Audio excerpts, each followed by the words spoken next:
Every club. Every day. The Global Sports Podcast Network. Hello guys and welcome back to another episode of the Daily GSPN West Ham podcast crossover today. I'm joined with Michael from the Daily Newcastle podcast. Say hi, mate. Mate, how's it going? Are you all right? I'm doing good. I'm doing okay. I'm actually slightly optimistic about West Ham. It's been a pretty tough season. So the fact that I can go into a conversation thinking that maybe we might get something out of it and that we're not going to get absolutely demolished is quite pleasant. So today we're going to be talking about this upcoming game, Newcastle-West Ham at the London Stadium. Yeah. Just to start the podcast, what are your kind of general thoughts about the game? Just open it up. Yeah, I think for Newcastle, unfortunately, I would love to come into this game, particularly as you beat us 2-0 at St James's Park, with an open mind of, we're going to attack this. But unfortunately, with the Carabao Cup final so close, it kind of feels like a distraction to Newcastle. And we've got this little mentality, unfortunately, where after we've won the semi-final, we do terribly in the lead up to finals. We've won, I think, since 1997. We've played 21 games between a successful semi-final and a final, and we've only won 4 of them. So that'll get West Ham fans' hopes up, I'm sure. Yeah, a little bit. I think kind of that mixed with our upturn in form, I think kind of makes for a relatively difficult game for you. But very much so. It can so easily flip on its head, and I think, you look at us this season, we do have the ability to concede early. And if we concede early, which I think Newcastle does have the quality to punish us quite quickly, it's going to then be a very difficult game, because if you do get the lead, I wouldn't blame you if you just decided to kind of shut up shop a little bit and just play the 1-0 win because of the other things that you want to prioritise. It makes perfect sense. 100%. Okay, so to get us started, I would like to ask you some questions about Newcastle from a West Ham fan's point of view. So the first one for me, I think, is the fear of a good player getting poached. So this is something that, as a West Ham fan, I'm all too familiar with. A player gets good and they get stolen by another team. And I think for you, it's obviously Isak. I think that is the kind of glaring... From what I would imagine as someone who has seen their good players go, you watch them play, you watch them be so good. There's always that thought in the back of your mind, like, they're playing too well because other people are going to be like, we probably like to take that guy. And when, imagine any of the top teams in Europe just asking for Isak's name, and it's kind of difficult to convince him to stay. So how do you feel about that? Yeah, I think it's one of those where Alexander Isak has come out and said, whether this is to be believed or not, we all know football players say things in the heat of the moment, but he's come out and said that he's happy to give Newcastle time, but if we don't make it into Europe this season, there's always the chance that he'll leave. The positive on our end is that we're asking for what I believe to be around 150 million. I'm not sure yet. I don't think there's any teams that are going to be willing to pay that, particularly under PSR restrictions. Manchester City might have been the one that would, but they've got a little striker called Erling Haaland, and they've just signed Marmoush, so I don't think that's an area where they really need anyone. The only thing that sort of has me worried about potentially losing Alexander Isak is the potential of a player swap. Obviously, we've been restricted by PSR. We haven't signed a first-team player for the squad since 2023. Last 3 transfer windows, we've not brought in anyone. We had Lewis Hall, who we'd brought in on a loan, and then we made it permanent in the summer, but that's pretty much the only one. So bringing in players has been difficult for Newcastle, and there was the rumour, nothing more than a rumour at this point, that PSG were willing to offer Marco Asensio, Kolo Muani, and Giancarlo Ramos. Now, 2 strikers seems a bit OTT, but that's the only reason I could see Isak leaving Newcastle in this summer. Next season, I think it's potentially very likely if we don't make Europe in either of the seasons, but it looks very likely that he'll give Newcastle at least up until the end of next season. Yeah, it's really nice as a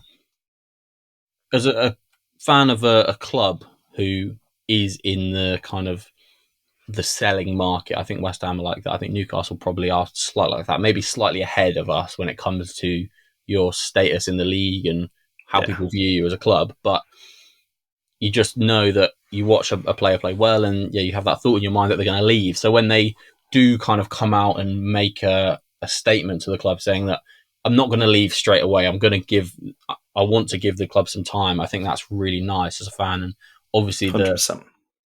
the way I relate is through Declan Rice, because he gave us a lot more time than he needed to. He, was a very good player. I think I said arguably the best DM in the league. I think even with Rodri, even when he was playing for us, to be honest, because the argument I always made was he was playing at the same level in a team that was vastly inferior. So for me, that 100%. Probably makes them slightly better. Like, I don't think Rodri could come into West Ham's team and do what Declan Rice did. So that's a little controversial side thought.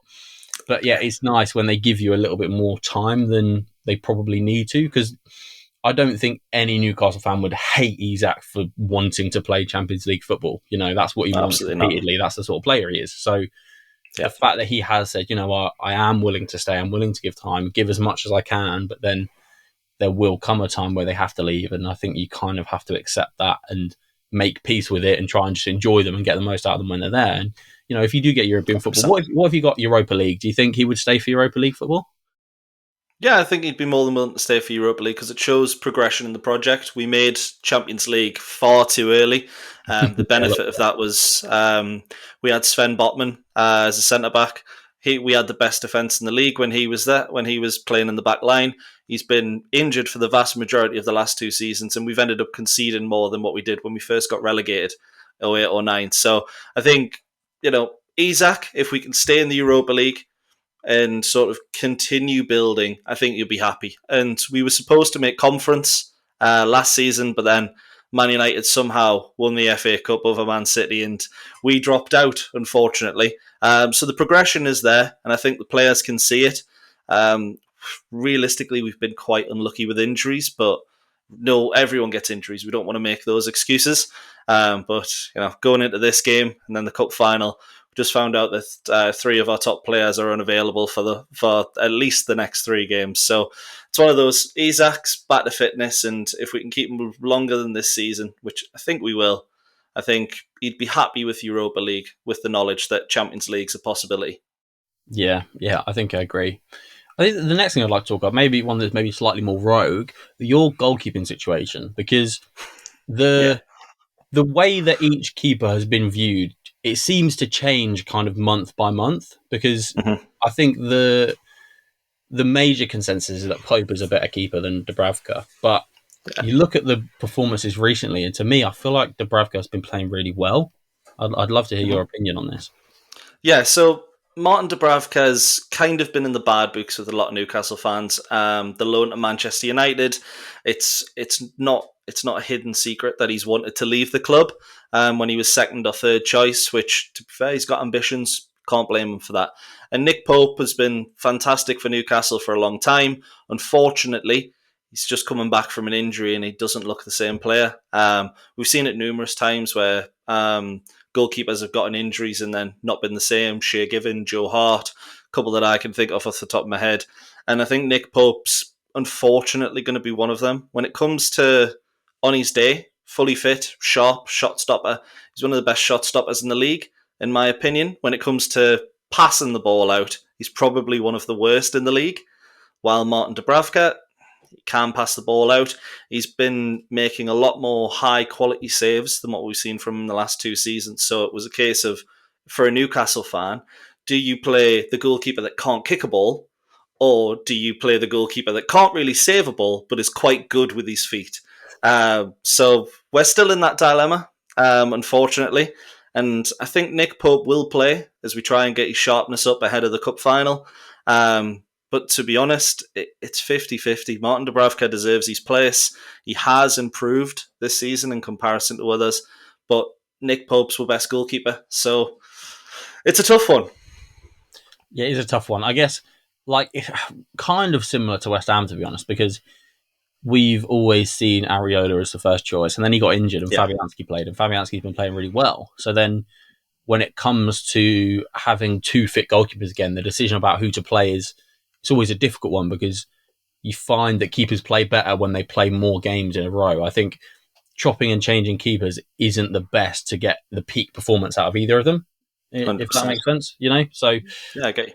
making that decision on who to play and kind of sticking them with them is a difficult one when maybe the lesser one is playing really well. And this is us with Fabianski. Fabianski's like 40 and he's been playing really well. So it's like, he's probably someone that you would see as nailed on second choice. But if he's playing well enough to start, then there's quite a good argument to keep him in the team. So I can definitely relate to the goalkeeper problems. But on the flip side, you've got two pretty decent keepers, to be fair. Like, I don't think either of them are terrible. Like pretty good keepers. And the fact that there is a conversation there is only a positive. Okay, we're going to go to our first advert, and when we get back, I'm going to get Michael to ask me some questions. Your body is unique, and Global Sports Podcast Network has partnered with Bioniq, the world's most personalised supplements. Bioniq provide 100% tailor-made supplements, designed to deliver precisely what your body needs at exactly the right levels to optimise your health. No guessing. So click the link in the show notes. Use the code GSPN2025 for 40% off your first month's subscription. Bioniq. Don't settle for off-the-shelf solutions made for just anybody. Get what's right for you right now. Okay, Michael, I'll let you take the floor and ask me anything you want to know from a West Ham fan. Yeah, absolutely spot on. So from a Newcastle perspective, I've always expected to see 4 or 5 teams in that 6th to 11th spot, let's say. Newcastle, West Ham, 2 of those. But this season, obviously, it was quite a negative start. I think we were one of the only teams that actually gave Lopetegui 3 points. I'm not sure if I should say you're welcome because it prolonged things. But from the outside looking in, it doesn't look like too much has actually changed under Graham Potter, but the results are so much better. So what would you say has been sort of the main difference sort of the playing style of West Ham, and what's contributed to you getting them results now? This is always a difficult question. We've been asked it quite a few times, to be honest, or kind of variations of it. But the specific question about what is different or what is better is hard to nail down, because you look at the blueprint of Lopetegui and everything was positive. We made good signings. We'd been in Europe. The kind of season-on-season momentum had been building in a positive direction. We won a European tournament. And Lopetegui seemed to be the opportunity to push forward into that next step, being a European team. And it just didn't work. It didn't fit. There just seemed to be something that was missing when every time we played, we had so many players that didn't quite look like they understood what the actual plan was. They didn't know where to be and who to rely on. And our leaders also looked like they weren't able to lead in the right way because they also didn't know the system. And it's really difficult to find some sort of momentum or some sort of positivity or to galvanize, or even, like Bowen being the most influential player that we have. There were so many games where he just seemed to not really look like he knew what he was doing, which is, for me, a player of that quality, I don't think that that's him just not playing well. I think that it's him just not understanding or not being well enough drilled in the system that we were trying to play. Obviously, it was supposed to be this kind of possession, have the ball, dictate what's happening, and it just didn't happen.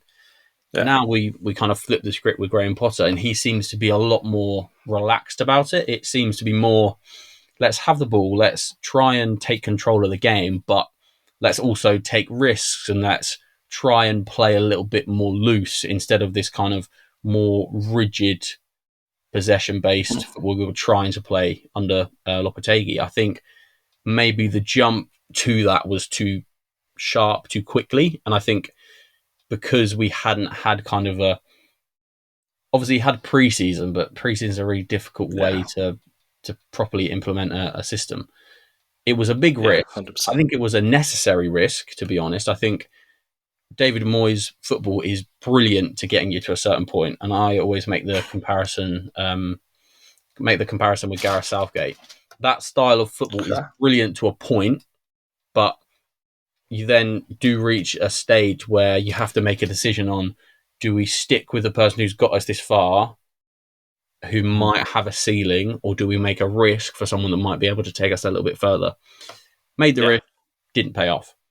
I think it was the right decision still, just the wrong man. These things happen. now we have Graham Potter. Things look really positive. I'm really happy with him.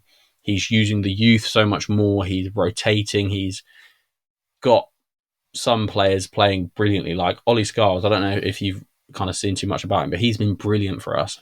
Young 19-year-old left back. He's probably our starting left back now, to be honest. And it was really funny in the Arsenal game when their young upcoming left back gets sent off, and I was an absolute blinder. I was very pleasantly happy with how that played out, because Arsenal fans just gas up all their players ridiculously high instantly, and just a little bit, we know that we've got a really good one, like kind of in the wings, very silently doing a really steady job. So really good. But what the issue was, I don't know. It's hard to tell. I just don't think it was the right fit at the right time, to be honest. That makes sense, and to be honest, you're completely right about pre-season. When you look to play that possession style of football, you're not going to get it's not really a test run when teams are running at 75, 80%. You want a team realistically opening days or in pre-season to be at you straight away at down your throat, so you get better at that style of play. So it makes a lot of sense. My next question was about Ollie Scarles, and I was going to say there is so many good young left backs at the minute. We've got Lewis Hall, who unfortunately is out for the rest of the season. Arsenal, Lewis Skelly looks good if he can stop getting red cards. And what I was just going to say is, was Ollie one of those that he's been on your books for a little while and you've known that he's going to be sort of coming into the team soon? Or was it just one of those where it just happened and you went, wow, look at this player? It's a little bit of both. That might be a bit of a cop-out, but I think he's been in the club since he was 11. He's been part of every single age group. He was part of the team that won the FA Youth Cup a couple of years ago, which is a really strong or was a really strong squad for us in the youth leagues. Mm-hmm. And he is part of that really positive crop that we have coming through. I'm personally slightly surprised about how quickly he's been able to establish himself in the first team, because there's always that bedding in process. There's the step up in physicality. There's the step up in kind of overall technique and just ability.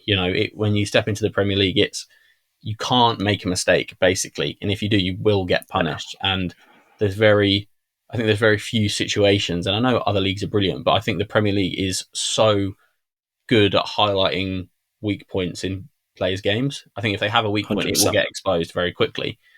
And the thing that Ollie Scarles has shown is that he doesn't really have a weak point. I'm not saying he's the next coming of Ashley Cole, but he is very good at every side of the game. He's played as a left back for us. He's played as a left wing back. It's been really good when he's played a left wing back, because Aaron Cresswell has been alongside him, who is, I think he's 35 now. He's such a veteran Premier League player, knows the game, has been there, he's done it. I feel like he's had a really positive influence on the way that he's played. I'm just really happy with him. He seems really confident. Physically, he's really good. He knows when to make decisions. He's got a bit of bite in him as well. I can't remember what game it was, a couple of games ago, but he came on and he made a slide tackle straight away, and he loved it. And I was like, that is exactly the sort of mentality you want for a young player coming into the team. 100%. Yeah. Well, that's what we want for any player. And you can tell that he's really happy to be there, and he's worked really hard and he deserves it. So yeah, I'm really happy, and I want to see him start every game, to be honest, because I think he's good enough. Yeah, 100%. I mean, debut, keep a clean sheet against Arsenal. It's not bad, is it? Yeah, get much better than that. Exactly. Now, one of my other questions I'm sure you are tired of talking about, and it is on the topic of Lucas Paquetá. Now, as a Newcastle fan with Sandro Tonali, I can sympathise, maybe better than others, but is it one of those now where you're kind of just waiting for it to be over and you just sort of want it to be sorted, or is it elongating it as long as possible so you can see this fantastic Brazilian player play for the club even more? I think, to be honest, the talk about it has kind of died down, because we know that we're kind of waiting for this is the calm before the storm, isn't it? It's very much, we know that it's coming, but for now, let's try not to talk about it. Let's just brush it under the carpet and try and get as much out of him as possible. Because like you say, he's brilliant, and I really don't think there's many players like him in the league. He's so unique in the way that he plays. He's got such a strange mix of technical ability and physicality. When we had all of our strikers injured, he played as like a a false nine kind of attacking. I don't even know what you'd call it, to be honest. There's probably some Spanish term that perfectly describes it, but I don't speak Spanish, so I don't know. Yeah, he was just brilliant. His hold-up play was so good for someone who's, he's not massively tall. I think he's like 6 foot or 6'1". Yeah, his hold-up play was brilliant. The way that he links other players in on play is amazing. When he drops deep, he picks up the ball. He's so good at driving, and his ability to get out of pressure as well in like really tight little spaces. It's so Brazilian the way that he does it. It's amazing. And also defending, he's really rugged. He loves the slide tackle. He's got a bit of bite about him. So yeah, I just love him. So the prospect of losing him to suspension or a ban or something like that is very unsettling. But there's not really a lot we can do, to be honest. I don't think there's too much point wasting our time being stressed or being upset about it. Let's just get the most out of him while we have him, and we'll have to deal with whatever comes when it comes. Yeah, I think, to be honest, I think you're absolutely right. We had sort of a similar thing with Tonali, and we're glad to have him back. Obviously, the rumours are that it'll be a lifetime ban, which in my opinion seems very, very harsh. But, I'm not a governing body, so it's not really my realm. But the last sort of question I wanted to have is sort of a bit more of a cheery one from a West Ham perspective. Of in previous years we've seen, even under David Moyes, West Ham weren't the best defensive team.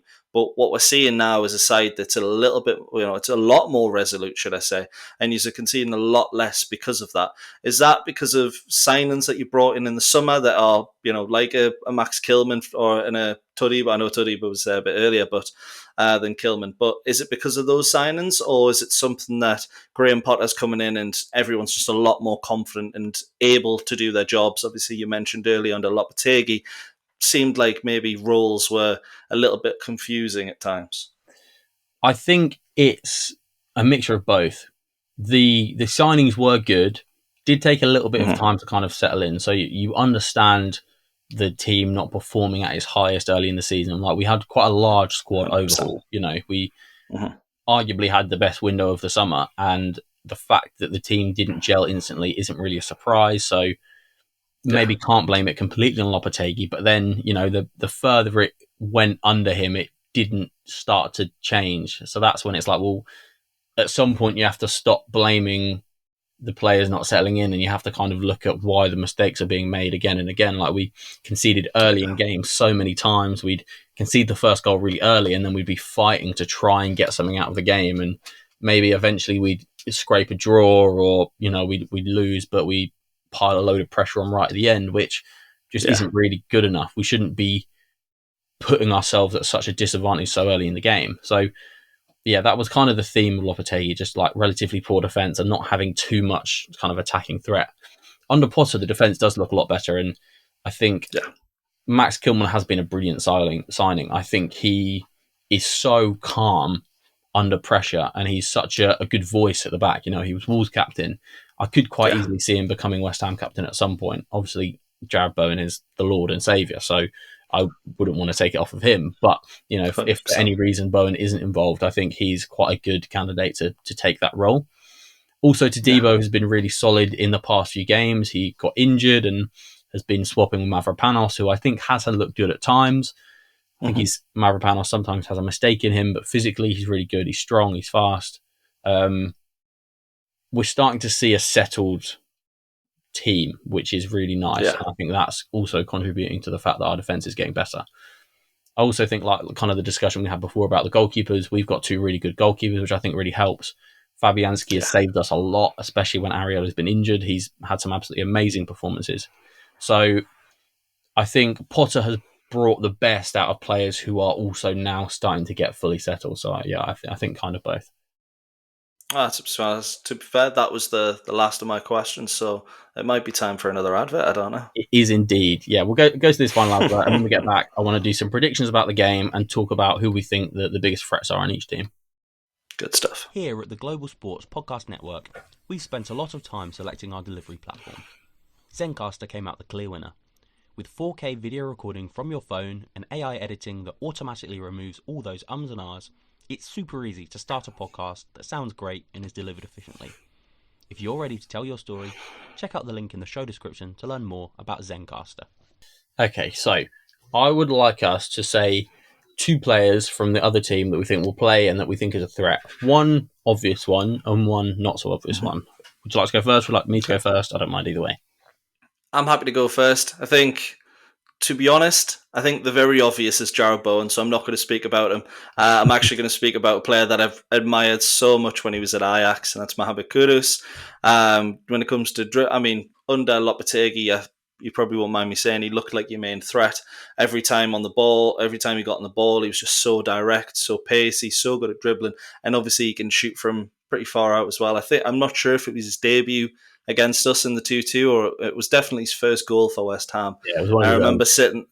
I remember sitting there and thinking, why haven't we made a bid for him? Because you knew about him beforehand. It's not exactly like he was a secret. I mean, the scouting team have gone, yeah, he looks good. Just pick him up. Every other scouting team's gone, hang on, we need to find out how good he is at dribbling. Can he tackle? And all that. And it's a case. I mean, I'm sure West Ham did their dividends, and it wasn't just he looks good. But you just got it done so quickly, and it's so frustrating to a team who, at the minute, isn't looking great in the winger department. Barnes hasn't performed. Jacob Murphy's having the season of his life, but we all know it's not going to continue. So it was very frustrating. And for me, he's a fantastic player. But the second is the player that scored the opener in the 2-0 at St. James's. That's Thomas Souček. I don't know what it is, because whenever I see him, and to be honest, it hasn't been often, not against Newcastle, doesn't seem to play that well. But when I see him against Newcastle, he seems to be a bit of a colossus. He's really good in the air, and it's one of those that I think if you're going to score the opening goal, set pieces are going to be something we really are going to struggle with. Now, that was the only set piece goal we conceded for a long time. And I'm quite fearful that it'll happen again. So alongside the obvious Jarrod Bowen, those 2 are my main threats. Yeah, I think they're very good points, to be honest. I don't think you really need to say much about Jarrod Bowen. He's unbelievably good. Yeah, I think everyone knows. The Kudus conversation is brilliant as well, because he's someone that really hasn't got as many goals and assists this season as he should have done, to be honest. You look at the way he plays, like you say, so direct, and he always has his numbers of take-ons and successful dribbles are always, he usually has about incredible. 30 or 40 more than the next person at the end of the season, which is mind-blowing, to be honest. Yeah. I'm terrified that he's going to leave, because he should definitely be playing Champions League football. The way that he is I agree. Any player in the Premier League, he's able to make them look so silly and sit them down and turn on a dime and just absolutely roast them. Like in the Arsenal game, the fact that Skelly got sent off was because he's been absolutely dispossessed. Kudus has been more hungry. He's dispossessed him, and there's only really one thing you can do after Kudus gets past you, because he's probably quicker than you. He's very strong. He's got really 100%. Long arms as well. I don't know if you've noticed this. His arms are very long and they're very muscular, so he dribbles past you and shoves you out of the way at the same time, which is crazy and it's brilliant, and I love it. Bit like a non-baby oiled Adama Traore. Yeah, a little bit. Yeah, that comparison is really good, actually. It's not one I've thought about before, but yeah, I just love him. He's so good, and Thomas Souček is just an absolute warrior, I think is how I'd describe him.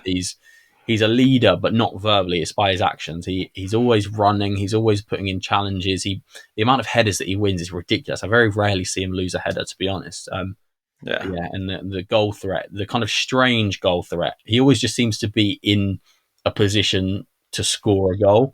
It doesn't really ever seem like he's made a run or he's, lost his defender. He just kind of ends up there. But I'm not complaining, because I think that is a skill in itself, like knowing where to be. So 100%.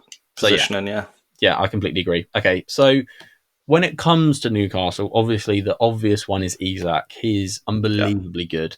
I am going to say him because I'm terrified of him, to be honest. He's arguably the best striker in the league. I know the him and Haaland debate is interesting. I'm not really sure I stand on it, to be honest. It kind of depends what the criteria is. If you're saying just goals, you kind of have to go on who scored more goals. But if you're going on overall play and influence on a team and ability to kind of push you over the line, you'd say that Isak definitely makes Newcastle better than Haaland makes City. So I'd agree. I'm just terrified. I think you have to be so on your A game when you're defending him, because he seems to be able to kind of beat you in any way possible. He can smash it in the top bins. He can place it really nicely. He's got finesse sometimes. He's got power sometimes. So, yeah, absolutely terrified of him. The next one, who's maybe kind of an underrated one, who I don't know will actually play this game. He might do. You probably let me know. Is Lewis Miley. I think he goes under the radar massively because his name has been thrown about quite a lot over kind of probably last season, maybe a little bit before. I'm not sure when he first broke into the first team, but the chatter about him has kind of died down, and he's gone about having very productive games and having a really solid season, in my opinion. I don't know what your opinion on that is, but I just really like him. I think he looks like he's becoming a really good little player, and I think he will emerge as one of Newcastle's better players in the coming seasons. So yeah, I think for me, they're my two. I think Lewis Miley is just one that you wouldn't normally think of as being a threat, but when Newcastle are playing games in different competitions, it's players like that then get the opportunity to prove themselves, and I feel like he could be someone that has a really positive influence on this game. Yeah, I think you're 100% correct. It's easy to look at a midfield three of Bruno, Tonali and Miley and look at Miley as the weak link, but when we really realised that Miley was a good player was we played him, I believe it was PSG in the Champions League, and he didn't look out of place. And unfortunately, he's had an injury for a large portion of the season. He's come back in 2025, and he's really bulked up. One of the things that we noticed last season was that he's a little bit too lightweight for central midfield for those big games. He's come back, he's bulked up, and he still looks as good on the ball. He was never a quick player, but it's one of those, every time he gets on the ball, he looks exciting. And to be honest, we looked terrible against Manchester City until Miley came on, albeit it was too late. But we look a lot better with a 19-year-old in midfield than we have with Bruno Guimaraes, Tonali, and I believe who would it have been? It would have been Joe Linton, I believe, at the time. So, that on paper, one of the best midfield three, but somehow it's been made better with Lewis Miley, and I'm not going to go overboard. He's 19, still got a lot to learn, but the potential is there for him to be certainly one of our best centre mids of all time. Yeah, I completely agree. I just love seeing youth academy players come through, to be honest. 100%. It's a different feeling when it's one of your own youth academy prospects. I don't really know how to explain it, really. It's just like you're just so happy for them and you want them to do well. And when they do well, it is brilliant. Okay, so to end the podcast, I would like you to give me your prediction. Yeah. I want to say that I think, I am going to say, I think Newcastle are going to come out winners. We tend to do better against you at the London Stadium than we do at St James's Park, which is thankful because we couldn't have been much worse than we were at St James's Park. But you nullified us really well. And I think the fact that under Potter, you're less likely to sit back and sort of absorb the pressure like you did that day. I think you'll give us a good game. It'll be 50-50 end to end. But I do think the quality of Alexander Isak, maybe the return of Joe Linton will steer us through. It's going to be a much harder game than what I think some people realise. But I think we'll edge it 2-1. But I really wouldn't be surprised if it ended as a draw. Yeah, I agree with a lot of that.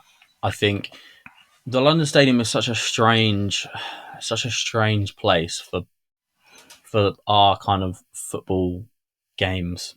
I know that might sound slightly vague, but just to sort of cut you through there. We've had very interesting talks on our pod about stadiums. How do you feel about the London Stadium, just quickly? Because I think as a West Ham fan, going from Upton Park to the London Stadium, it must have had so much potential. But since you've got there, it must be sort of we kind of miss that, because we're looking likely to move from St James's Park, which is the reason I ask, and I feel like we're going to be in a similar scenario. So, just quickly, how has it sort of felt moving, if you don't mind me asking? I think I would equate it to having a step parent that you're not that fond of, but they aren't going anywhere, so you just kind of have to deal with it and accept it and find the good in it and create a relationship that isn't necessarily there at the beginning, if that makes sense. I know that's a very strange analogy, but we get it. are there now. That's it. We just have to accept it. I think chat about whether it was the right thing to do and we shouldn't be there, blah blah blah. Like, what are we supposed to do now? We're supposed to find another stadium from somewhere, and it just isn't going to happen. The actual it doesn't grow stadium on trees. itself, I think, especially since the increasing amount of seats. So I went relatively soon after it opened, and it was pretty bad, to be honest. Like the big running track meant the fans were really far away from the pitch. You actually go to a game now, and it's not really that far away from a pitch. Like there are stadiums all over the world that play with a big running track around the pitch, and the atmosphere can still be good. Yeah, the atmosphere at the London Stadium is good. Like, it's not terrible. People say it's like completely silent, which just isn't true. It's not necessarily making this like bouncy noise that you get from a really tight knit stadium, but we consistently get 36,500 fans, which is the most in London. We have the largest fan base in London, I think. I don't know if that's completely accurate, but we consistently fill the London Stadium, and that's not an easy thing to do. So you look at it in the grand scheme of things, like, if we are pushing for European football, the fact that we've got like over 60,000 fans for every game, it's brilliant. And when in the big games, the atmosphere is there. The place does absolutely rock. I think, especially so I went to the Sevilla game in the Europa League a couple of years ago when we beat them. The place was absolutely bouncing. The noise was incredible. The whole stadium singing Bubbles was amazing. It's just, it takes a lot to make it that sort of atmosphere. So is it the best place possible? No. But is it as terrible as people make out to be? No, of course it's not. People just like to complain. They don't like change. Obviously, the Upton Park was a beautiful place, and it's got a magical place in every West Ham fan's memory. But you look at the actual location, there was no real room for expansion. The infrastructure around the stadium wasn't great. The public transport there was really difficult. Like, if you're talking actual logistical terms, it was definitely the right move. It's just, is there anything that could have been done better early on? I think is probably more the question. So yeah, it's a difficult one, but I'm not massively unhappy with it, to be honest. That makes sense. I mean, there's a lot of comparisons, I think, between the two clubs. Most importantly, two fantastic fan bases, and it's one of those where I've seen and heard from West Ham fans, and it's one of those where I say, we kind of wish we'd stayed, but we're in this situation now, so let's just get on with it. And it will probably be the same, which is why just to draw the comparison for our listeners. But apologies for talking over you and asking that question. But what about you? What do you think the game's going to be like? I'm very scared. I'm scared of Isaac. I don't know if you can tell. I don't know if I've said it already, but a little bit. But I like it. Keep it going. Yeah. Well, I think I'd be stupid not to. Like, you have to be honest about the team you're facing in it, and he's in brilliant form this season. So I think he scores. I'm going to say 2-1 to West Ham. I think it's obviously optimistic. If I'm being real, it's going to be a really tough game. I think 100%. Newcastle have a lot of quality. The thing that goes in our favour is the competitions, is the fact that you're going to be thinking about other things. There's no other thing that all of those West Ham players think about. They're thinking about right there, right now. In the back of the Newcastle players' minds, if they want to play in the other competitions that you have, they're going to be thinking, maybe I don't make that challenge. Maybe I don't stretch that a little bit further. Maybe I don't empty the tank because there's an opportunity to actually win something. So I think that could be something that plays in our favour massively. I'm going to say 2-1. I think we concede early. I think Isaac scores in the first half. We play very poor, very slow. That happens quite a lot at home. In the second half, I think we make a few changes. I think Evan Ferguson comes on, and I think that we then end up scoring 2 goals in the second half. I'm going to say Jarrod Bowen, Evan Ferguson, 2-1 to West Ham. Happy days. Not for you. Apologies. But Isaac scores, unfortunate, but it's, isn't it? Yeah. That's fine. Evan Ferguson, his best ever performance has come against us as well. Got a hat-trick against us for Brighton, and I don't think he scored for them for the rest of the season. And it was in game 3 or something like that. Yeah. So, we had that exact back line. Has struggled with them before, but either way, I think it's going to be a great game, and it's obviously going to be very tight. So good for the neutral, maybe not good for our fingernails. Yeah, I'm. Do you think Isaac will score? I just want to kind of put that out there because I think it's slightly obvious that I probably do. There's not a game that goes by where I don't think he'll score. He is, seriously, if we didn't have Alexander Isak, we would be where you are right now, 15th. I think you are on the table. We'd be down there because it's so tight. There's 11 points between the two clubs. Alexander Isak's done more than win us 11 points this season. So without him, we'd be in. I'm not saying we'd be in trouble, but yeah, we'd be in a much different position. We wouldn't be pushing for Champions League. So yeah, I always expect Alexander Isak to score. He's arguably the best striker we've had since Alan Shearer. Maybe as a complete player, a little bit better, but Shearer was obviously pretty decent at scoring goals. Yeah, he was all right, wasn't he? He wasn't too bad. He was okay. Maybe not quite Miguel Antonio, but he was okay on his day, wasn't he? Yeah. Miguel Antonio against Newcastle is very different to Miguel Antonio against anyone else, so I'll agree with that. He's a machine against us. Yeah, he's a machine against a lot of teams. Okay, well, I think that's going to end today's podcast. Thank you very much for watching this episode of the Daily GSPN podcast. Say goodbye, mate. Thanks, West Ham fans, for having me in Newcastle. I hope we see a win. If you enjoyed this podcast, please rate it 5 stars and check out all of our social medias that are linked in the description. Also, go and check out the Daily GSPN Newcastle podcast. Do great stuff over there, so go check it out.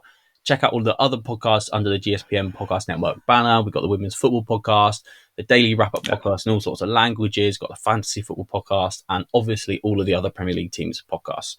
Thank you very much for listening, and we will see you again soon. Goodbye. Every club, every day.